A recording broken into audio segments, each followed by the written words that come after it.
In today's episode of the Motorhome Matt Podcast, we dive into what you need to know when choosing a lithium battery. And we answer your questions about disabled access to stopovers, van security, and getting insurance without a home address.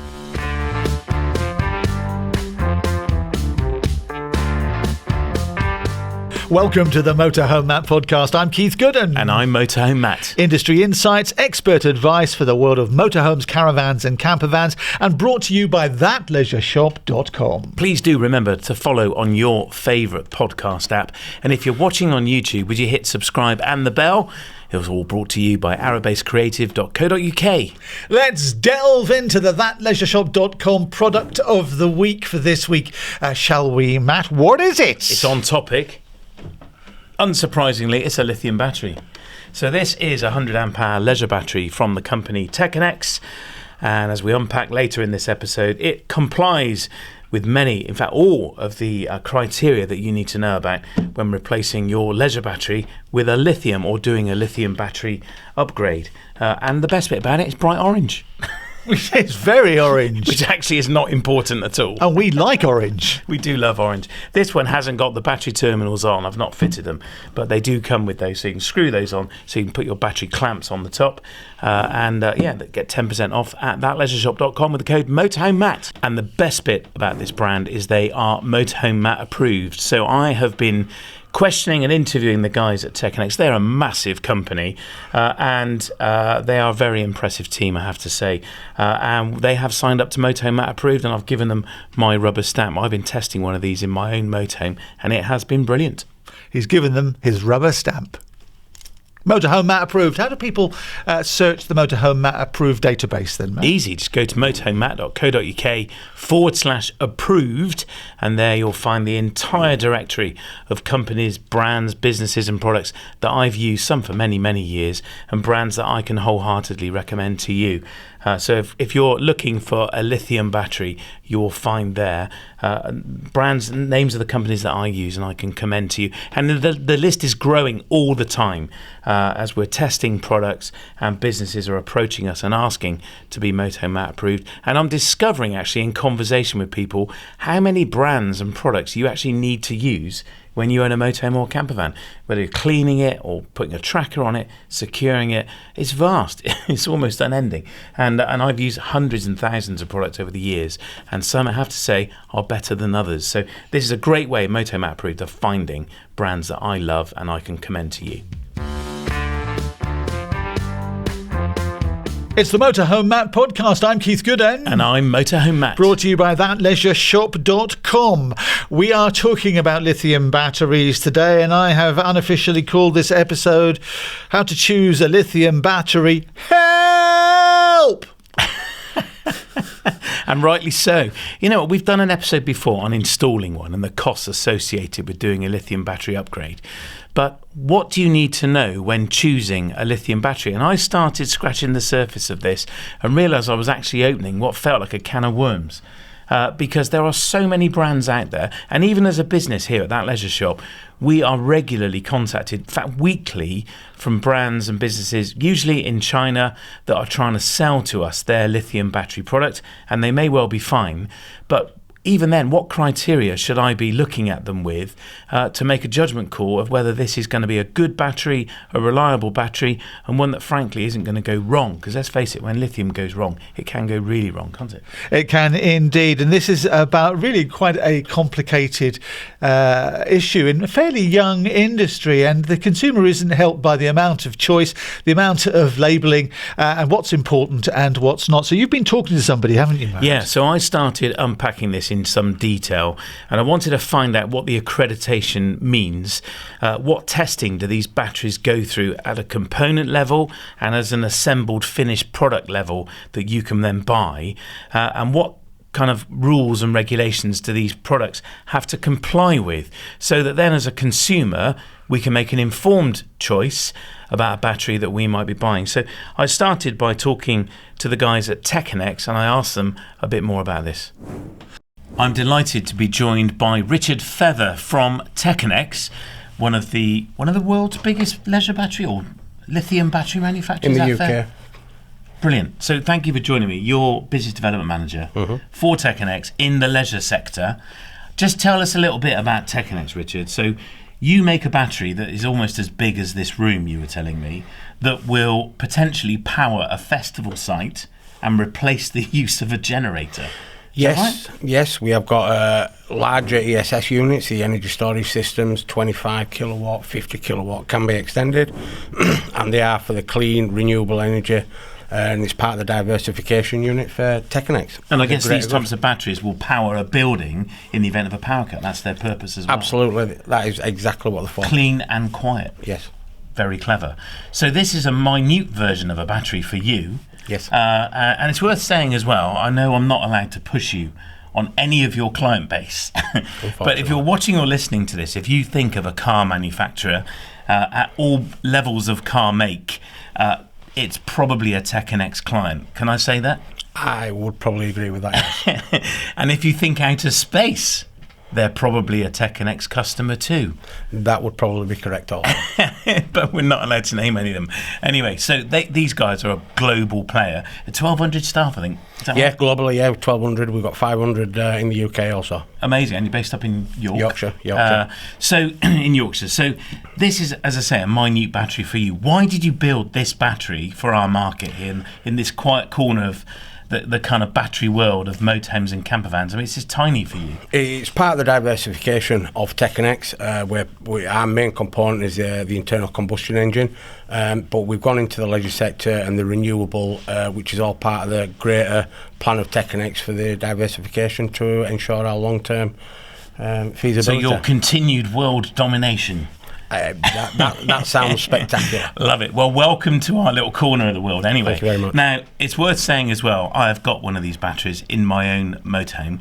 I have been months researching and preparing for this conversation. So a lot of prep has gone into this because, as I said earlier with Keith, it was like opening a can of worms, trying to find out about lithium batteries. And there's a lot of fear around them, isn't there? I mean, it's fair to say, you know. And let's get that elephant out of the room. So lithium batteries catch fire and explode. Fact? If they are manufactured incorrectly with substandard parts, that can happen. But with an accredited battery that is proven and with the correct accreditation, they are safe. Right. Nicely corporately spoken. So let's get to it then. So this is over to you, right? Okay.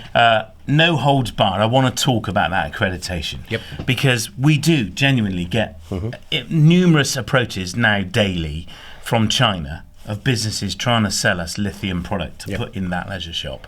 So it's worth saying as well that we do sell this battery in that leisure shop, and this is a LiFePO4 battery or a lithium phosphate battery. Let's talk about the accreditation. There's some marks on it. Let's start with this one here, UN 38.3. Now this is a series of 10 tests. 8 tests. Okay, thank you for correcting me.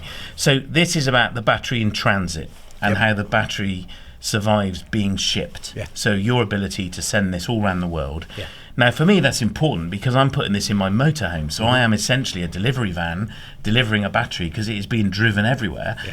So, you know, that's important to me. Let's go through the tests. So they start with T1. Can we talk through the testing? Basically, T1 is the altitude simulation, which is low pressure, and it's tested at various temperatures. Just basically simulate all kinds of atmospheric areas, wherever that would be. Then you've got T2, which is the thermal test, which is from minus 40 up to 72 degrees. And all these tests that they do ensure that the battery still functions safely and operates all the safety features during all these tests to stop the catastrophic failures that are prone with other brands that are imported in. Okay. Then you've got T3, which for the motorhome sector probably is an important one. It's a vibration test. So if you've got this battery in your motorhome and you're driving round, or your camper van and you're driving round, and that's in your van and being vibrated and bumped and all that lot, you want to know that that's still going to be maintained its form factor within that box, so there's no loose wires, there's nothing comes apart and nothing goes wrong. So that vibration test probably within the motorhome is an important. And what does that test involve? Do you know? It goes onto a plate and it's basically strapped down and it's shaken to a massive degree. Right. And then the battery is then tested to make sure it still functions, the safety features are all still correct, and that's what that primary one is for, that one. Okay, T4. Then you've got the shock test. Now that's to simulate, for a layman terms, if it was in a crash or anything like that, to ensure that it doesn't blow up, malfunction, and all the safety features still again are correct, and that the box doesn't cause any other issues. Yeah. And then T5. It's the external short circuit. Now that's quite important, really, if you're installing it or somebody's installing it, or if a wire comes loose during your wiring system, so that if there is a short circuit, that battery will shut down. Okay. The battery management system is mainly tested on that one, so that ensures that it shuts down when it should do. Okay. Now we're not getting into the pros and cons of how a lithium works. No. In terms of a BMS as the battery management system. We're going to assume you understand that if you're listening to this episode, because we are sticking with the accreditation. So let's stay there. So we're then up to T6. Yeah, the impact and the crush. Again, this is about if something is dropped on it, and then that way then ensures that the battery and the internal components do not get damaged if it is something is dropped on it.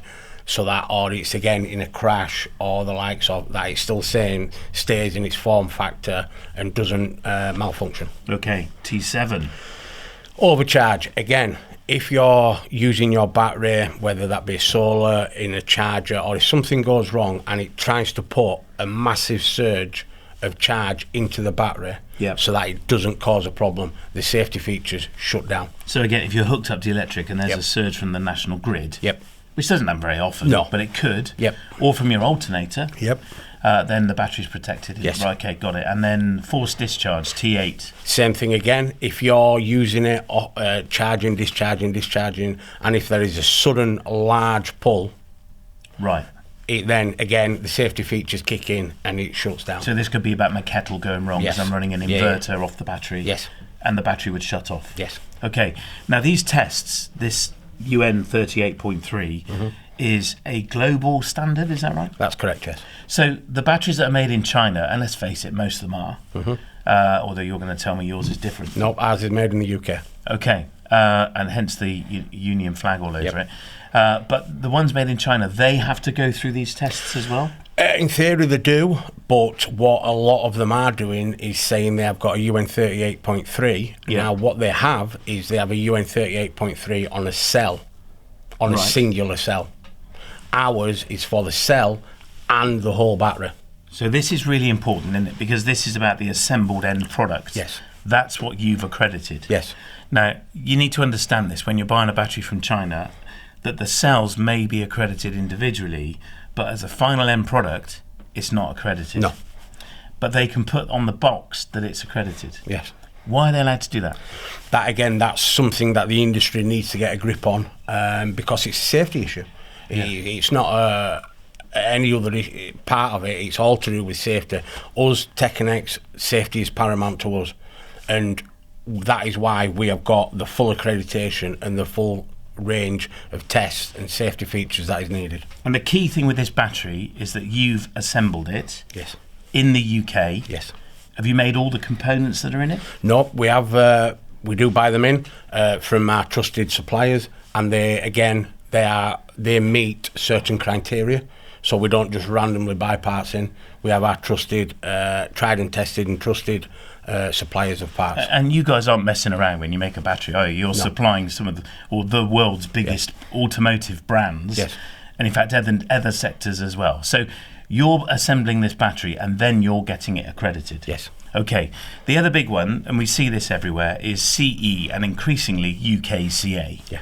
Now, either or is fine, isn't it now, in Yep. the UK? The Standards Authority kind of changed the ruling, didn't they, in 2023 and said a CE label is accepted in the UK. Yes. post-Brexit, because we were going to have UKCA on everything, but that's been kicked into the long grass. So yours are CE and UKCA. That's not the case, is it, with batteries necessarily coming out of China? No, because if they haven't met all the criteria of all the certification, they shouldn't have the CE. Basically, if they haven't passed all the safety criteria and got all the certifications, it is not then, or should not, be for sale on the shelves in the UK because it doesn't meet the safety standards. And you can ask to see this accreditation. Absolutely. You can see. I mean, a company should be proud of their safety features of their product. You should be able to ask them and they should go, there you go. We are launching an electronic product at that leisure shop, which we're really excited about. It's a big secret at the moment as we record this. It's launching in January, and that has got CE certification.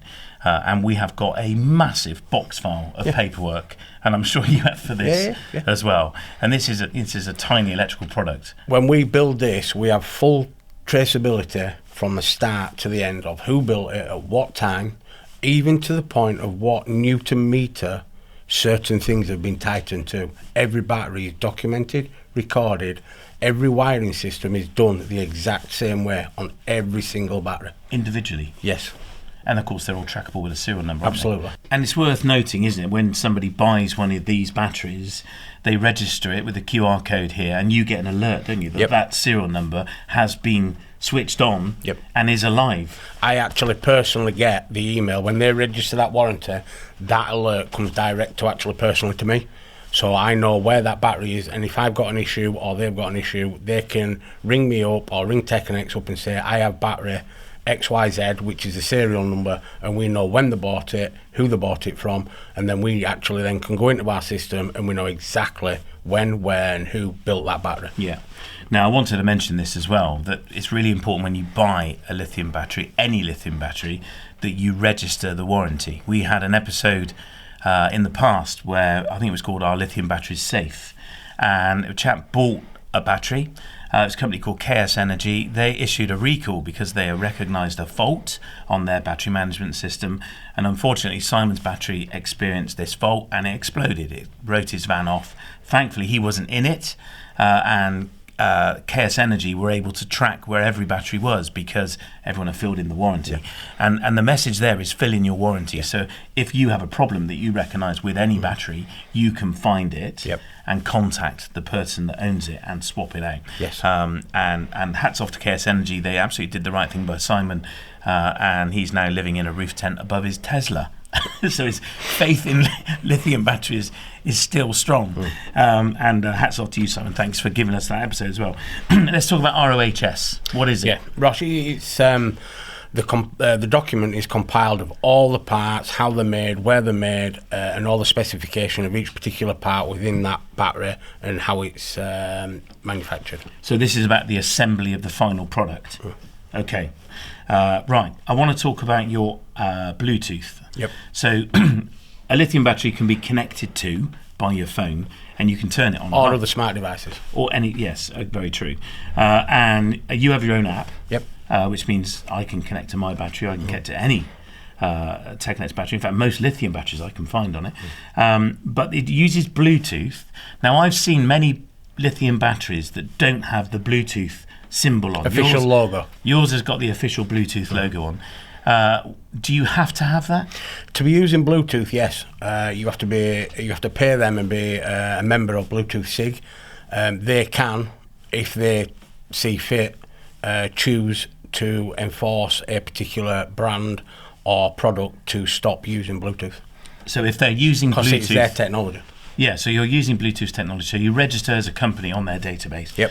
And you can actually log in, can't you, to the Bluetooth SIG, is it? Bluetooth SIG. SIG. And you can type in the company name and find their registration. Basically, how much is it? It's quite expensive, isn't it? Thousands, several thousands. We're not talking... annually? Yes. So you can find the companies that have paid to be using the Bluetooth tech, and there aren't that many on it.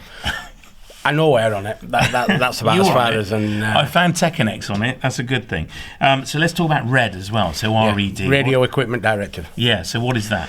That's also part of Bluetooth and the EMC and such forth. It's another, what a lot of other batteries have is the FCC, which is the American standard. But for a battery to be in the UK, to pass all the relevant regulations, they need to be RED certified, which is Radio Equipment Directive. Okay.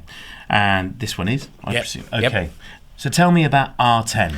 Yeah, it's another certification that's needed for the OEMs. So basically, it's part of the EMC, and it's for the vehicle type approval, not for propulsion, but for the leisure side of it, within the back of the motorhome or the camper van and the likes of.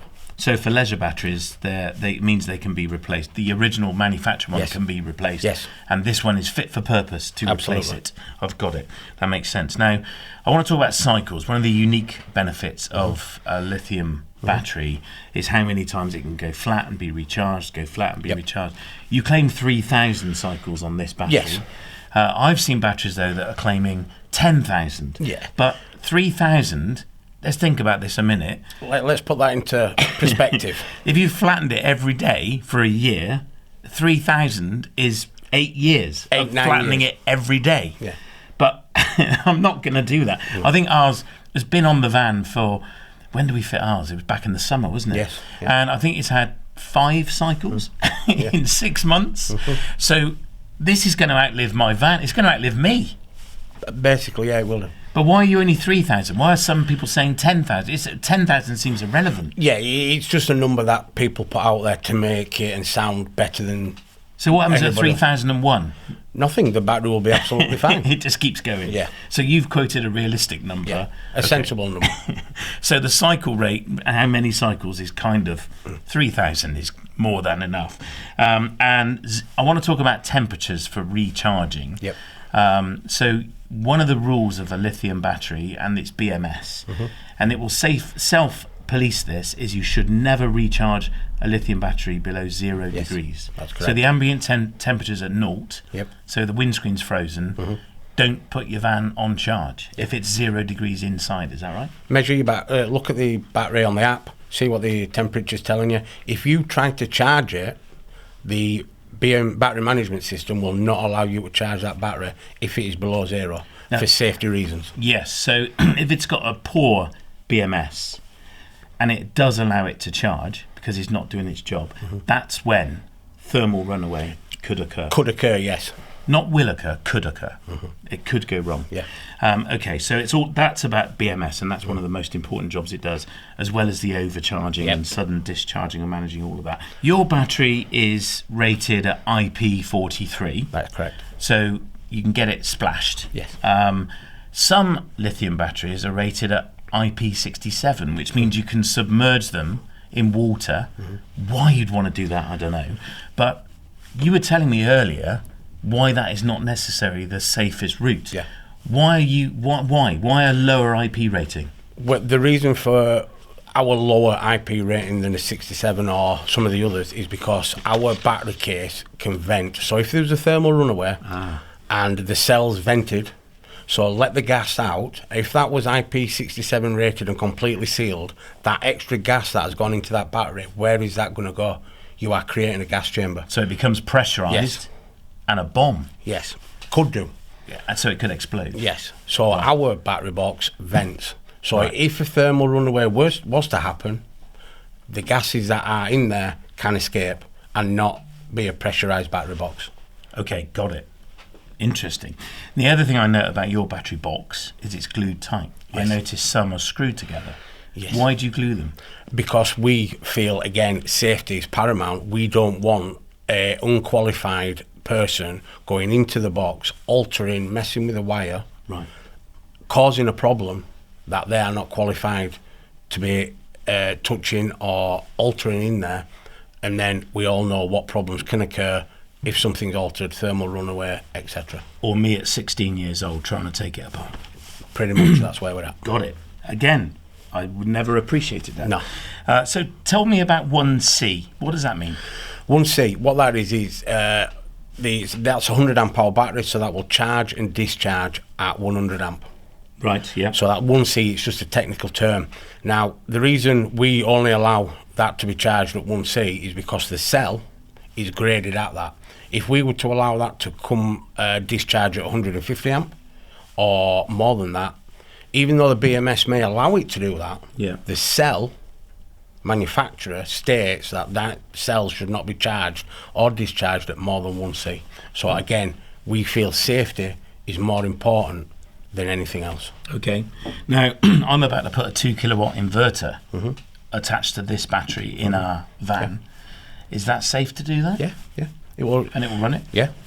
How long will it run it for? Say I'm drawing 2,000 watts out of it. It'll if you run 1 kilowatt, for example, it'll run on a 200. Basically, it'll run a 100 amp for an hour. Yeah. That's if I'm pulling 2,000 watts out of it. Yeah. For an hour, I'm going to flatten it on. Yeah. So I want to add more batteries then. Yep. So I've got more power. Can I parallel these up? You can. Positive to positive and negative to negative? You can. We strongly recommend, rather than a random person doing that, it's done by a qualified person. Of course. Because you have to make sure your cables are of the correct thickness and type and to be able to do that, and as short as possible. Yeah. But yes, they can run in parallel to increase your capacity. And how many can I put in parallel? 4. Right, no more than 4. No. Right, okay, and the BMS will turn off if it detects more than 4. What about in series? So why would I want to put it in series? I'm speaking to a number of people that are currently building 24 volt systems in their motorhomes so that the inverter doesn't have to work as hard to get to 240 volt. Yep. Can I put these in series? These ones won't go in series, no. Why not? Because it's the components within it are not graded to go up to 24 volt and etc. So the BMS will not run at 24 volt. Right, okay. So if you're thinking of a 24 volt system, and I'd understand why you might do, you need to check and research the lithium battery you're thinking of putting in, that it will allow you to run them in series, because that's not the case with all of them, is it? No. This one in particular. Yeah, but our future batteries that we are going to be releasing next year, some of them will run in series and parallel. Got it. Okay. We're getting there. There's a couple left. Recycled. You've got the recycled logo on this. Tell me about that, because I know that's a big deal for Teconnex. This battery, at its end of life, every battery manufacturer should receive that battery back. Really? To recycle it, yeah. So then what we can do with our battery is we can actually strip this battery down to piece part, so that when we come and recycle it, it can all be recycled to the relevant places and recycled correctly. Okay. And what about the lithium that's in it, the lithium ion that's in it? That would then get used and recycled correctly as well, because we can strip them down to piece part. So the plastic goes with the plastic, the metal goes with the metal, and the lithium cells would go to that correct part. That we can literally strip it all down to piece part. Okay. So I want to fit one of these in my van. Yep. And many people do, because of the benefits of a lithium battery. But this is all about charging voltage, isn't it, and compatibility. Yep. You warned me that our motorhome has a Nord Electronica charging system. It has a lead acid profile on the charger and an AGM profile. It doesn't have a lithium profile. There's no switch that says lithium on it. And you said put it on AGM, it'll be fine. Now, our charger is putting out between 14.2 and 14.6 volts. Mm-hmm. That's the critical bit of information, isn't it? Yeah. So many motorhome chargers don't charge that high. No. And that's why often the lithium battery doesn't work, because it doesn't get recharged properly. Yeah. But it's not as simple, is it? It's just going out there and covering your solar panel, hooking up, checking the voltage. If it's somewhere between 14.2, 14.6, tick a box. Then unplug it, start the engine, check the voltage again. Then turn the engine off, uncover the solar, check the voltage again. If the voltage is between 14.2, 14.6, it's probably likely your charger will deal with a lithium battery. There is a chance, but it is electric, it is lithium. I strongly suggest, if you're unsure or anything like that, you consult a qualified installation team. And I know you've had first-hand experience with a customer of ours who bought one of these. Yep. They fitted it to their motorhome and it didn't charge. No, didn't charge fully. You actually met him in a car park. Yep. That sounds really dodgy. Yep. With a replacement battery, replaced his battery, and he still had the same fault. And actually the issue was on his motorhome. Yeah. And he had to get a professional to rectify the wiring issue that was causing the problem. That's correct. But my advice is, the first thing to do is check the voltage, but consider getting a professional to fit this for you. And I did that. I had a motorhome technician fit our lithium battery, and all it was connect everything to these two poles, and that was the physical fit. It was dead easy, but he did it safely, securely. Everything was tight, and I knew that John had checked everything and we were all good. I'm not qualified to do that, and I highly recommend that you don't undertake fitting a battery. I know it's only changing a battery, but it's not. You are changing to a totally different technology. Get a professional to do it. And I would add as well, we've been talking a lot about the risks of lithium battery. Our Teconnex lithium battery is in the back of our motorhome. If you lift my pillow and lift the mattress, there it is. And I sleep with one of these literally under my head, and I sleep well. And I thank you for that. No. And I've been months getting to a point where I was confident to fit a lithium battery into our motorhome, particularly where it is. And the accreditation for me is everything. So if you're considering investing in one of these, then check the accreditation. Go through the checklist of these notes. It's also worth adding as well, you are going through an NCC approval. Yep. So the National Caravan Council are the regulatory body in our motorhome caravan industry, and they are currently in the process of approving your battery for our industry, which is a great recognition as well. So I just want to say a massive thank you for bringing this into our market and unpacking this kind of long list of can of worms that is the accreditation. Thank you so much for making the 5-hour trip to the studio today to let me pick your brain and unpack something. And hopefully that's giving you a little bit of assurance about what you need to know when it comes to choosing a lithium battery.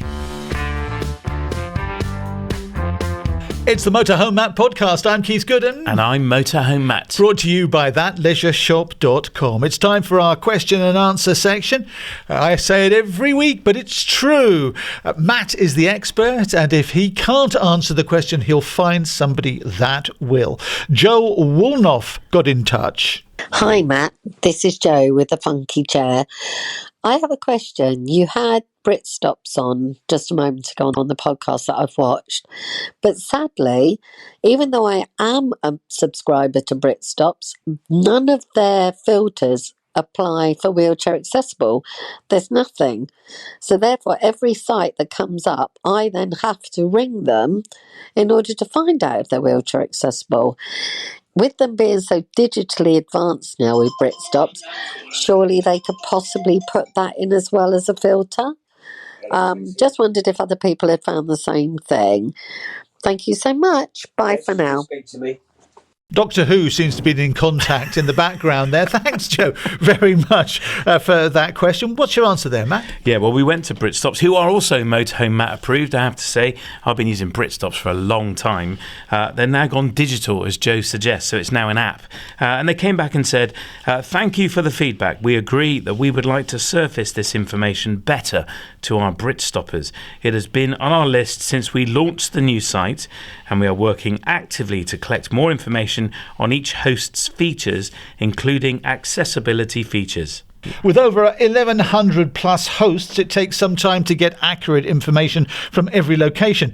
But no, we hear you and feel the same way as you do. We look forward to sharing more about this in the coming months. There we are. Thank you, Brit Stops. That's great news, Joe. So stay tuned and keep watching the app and look out for an update. And we'll keep you updated here on the podcast as well. Robin Taggart is in Ballymoney, that's County Antrim, the Causeway Coast in Northern Ireland. Hi, Matt. Can you and Keith cover the topic of van security when you're parked up and away from the vehicle and it's in danger of being broken into? Specifically, DIY fitting of deadlocks to the habitation door and garage doors. Are these effective and worth the hassle and expense of fitting? Are there any other measures worth considering? Many thanks, says Robin. Matt. Brilliant. Yeah, we have done this before. In fact, at length, there's an episode you can search called Preventing Motorhome Theft. And we talked to the insurer Caravan Guard about this as well, because one of the things to be mindful of is if your insurer requires a piece of security to be fitted to your motorhome or caravan at home, they will require it fitting to it when you're on a campsite as well. So if you've told them you've got a wheel clamp on it, you need to fit the wheel clamp to it, even when you're away on a campsite. As for are these extra devices worth the time and effort? Yes. I would say they were. The more visual, the better. It sadly does mean that the thief is going to walk down the road onto the next one, but the more visual, the better, I'd say. Barb's in Brum. She says, I'm selling my home to buy a motorhome to live and travel in on my own. This will mean I will no longer have an address. How do I go about getting insurance and stuff like that without a home address? A bonus question from a newbie, it says here. What's the difference between a camper van and a motorhome? Thanks, guys. Great podcast. First saw it on YouTube and then searched on Audible. You're now my favourite bedtime story. Oh. There you go, Barb. There's my bedtime voice for you. Is that your best late night laugh? Yeah, hello, Barb. Thanks for listening to Motorhoming. She's already gone to sleep. Maddie's got a little bit of sick in her mouth behind the camera at this point. Do you know that? Motorhoming with Kevin. Camper van with Chris. What's the answer Anyway, then, mate? Barb, come on. What was the question? So this is a great question because it was asked recently as well, and there are virtual PO boxes and addresses that you can register for. The challenge comes with official documentation. So things like banking and your V5, the DVLA, will want a physical bricks and mortar address. My advice is register with either a family member or a friend and get registered at their address with their permission, I suggest. But that will mean you stay on the electoral roll, and also you're going to maintain a good credit score, a better credit score, by virtue of the fact you have a physical address. Lots of people do exist without a physical address, and if you're listening to this and you do that, how do you manage this? Because the research I've done into this is that without a physical bricks and mortar address, it can be very difficult to register for banking and with the DVLA. So I'd love to know how you manage. In terms of the difference between a camper van and a motorhome, I guess the simple rule is that a motorhome has a toilet, shower, bathroom where a camper van wouldn't. And the other key criteria is a camper van is normally a metal van with a sliding door with holes cut in it for the windows, whereas a motorhome perhaps is a coach built where it's had a body put on the back of a chassis and cab. That's probably the simplest explanation. There you go, Barb. Hope that's been of help to you. Matt, if somebody wants to ask a question, what should they do? Please do. Go to mhmp.info/ask Matt. You can fill in the form and submit your question, and we would love it if you recorded your question. You can listen back to it before you press submit, hit the orange button and record your question. And if you do, please tell us where in the world you're based. And you can subscribe on YouTube as well. You can. Just click the little bell and the subscribe button. And our YouTube channel is sponsored by arabasecreative.co.uk. And if you really care, please share with a friend. We would love it if you did. Try and spread the popularity of the podcast. If you think somebody would find this content useful or maybe even entertaining, please do share it with them. See you next week.